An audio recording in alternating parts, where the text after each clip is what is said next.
Hello my friends, David Kessler here and welcome back to the studio. This is part 4 of a multi-part series where I go through my entire painting process in hopes that you can learn something from it or take some little bit from it that may help you, if you're a beginning painter, to develop some sort of a process of your own to do your paintings in your studio. So, you know, if you haven't watched videos 1 through 3, they're fairly critical to see those to know what we're doing right now, because each video builds on the other one. We're using an analogous color scheme of green, blue, green, blue, blue, violet, and violet, and probably, as you can see here, some red violet. It's an analogous color scheme with blue as our dominant color, blue green is our non-dominant color, and the violets as our accent colors, and we'll use those, you know, together to form our accent colors or our centers of interest on the painting. All right, I've got some dark and dark values and dark middle values laid in. I'm starting to work on the middle values and I want to get this surface covered, so let's paint. All right, I'm continuing to use large brushes to get the color in here. I need to get more blue in, so let's put some blue up in here. And I'm just going to randomly mix the blues on the surface with no real, you know, the blues and the blue greens get randomly mixed. I'm not thinking about them in any certain way, really, just to get them on here. Get this surface covered with some middle value. That's what I'm thinking right now, is to get the middle value color on the surface.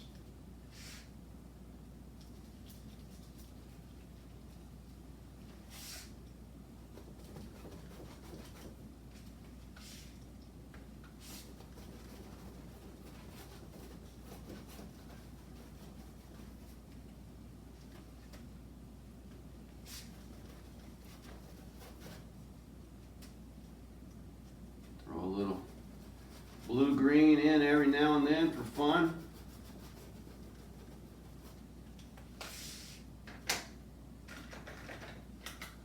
This is a big surface. It takes a lot of work to get this surface this large covered, so that's what we're working towards right now. Because I know that until I get the surface covered, until I get this white covered, I can't accurately judge my values, because the white is the lightest value. Until you get it covered up, that white is your lightest value. It makes it very difficult to make a lot of decisions about your values in your painting with a white surface underneath there. Showing through, rather.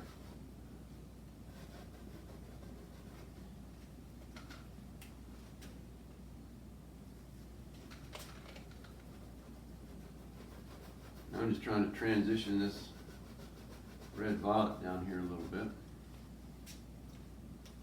Let's just go ahead and, I don't know what we're going to do here ultimately, so I'm just going to kind of cover this with some middle value color and we'll figure it out later.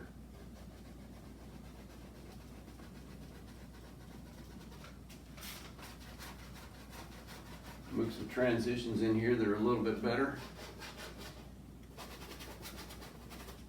Okay. All right. Okay.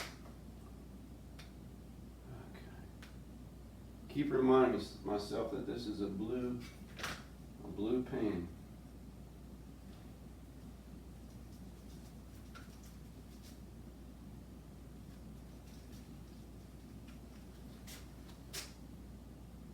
Somewhere in here, we've got to have, this is a really kind of getting to be a darkish value painting, which I don't want that to happen.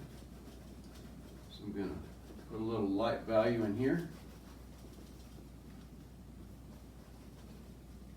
Light value blue, cool blue.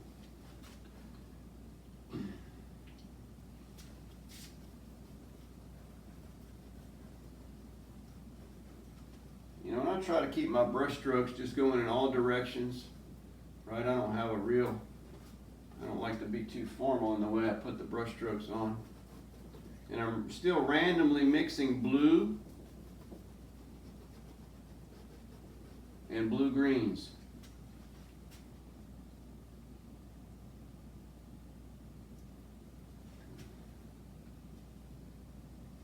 Alrighty, let's keep going.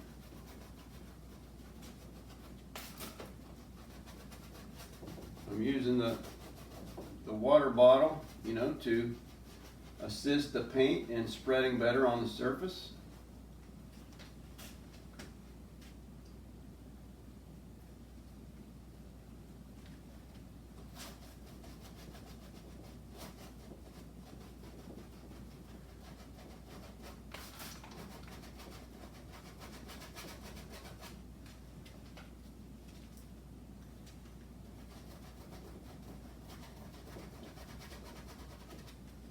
Trying hard to get this white surface covered up.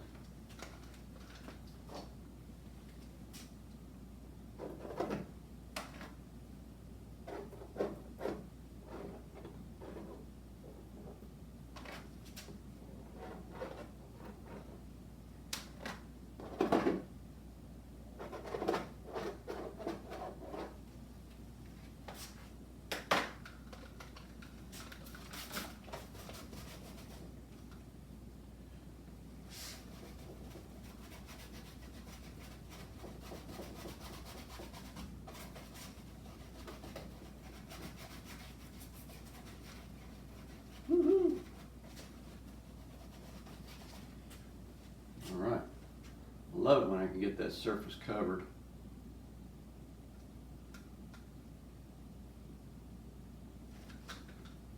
Alright.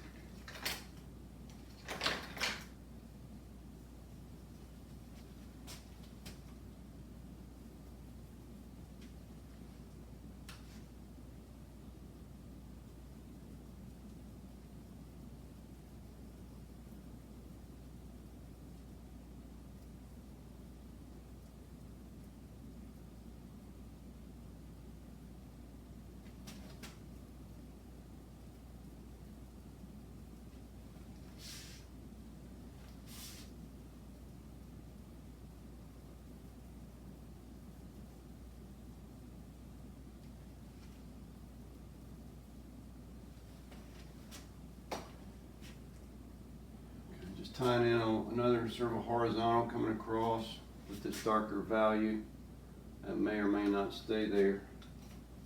Not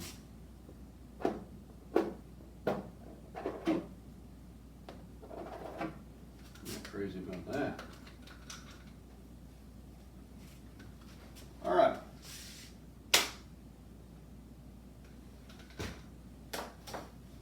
Well, I have already used lots of paint. All right, so that's going to wrap it up for part 4. And the goal here was to get sort of a middle value with the later parts after doing the dark, getting a middle value on the surface, covering the whole surface. Because now I can judge all my values as they work together. Before I couldn't judge the values at all, really. Because once that white is in there, that's going to be your lightest value. Until you get that covered up, you can't make really accurate value determinations. There again, the value is the degree of light and dark in the paints. That's what we're working towards, is getting degrees of light and dark and working our color, okay?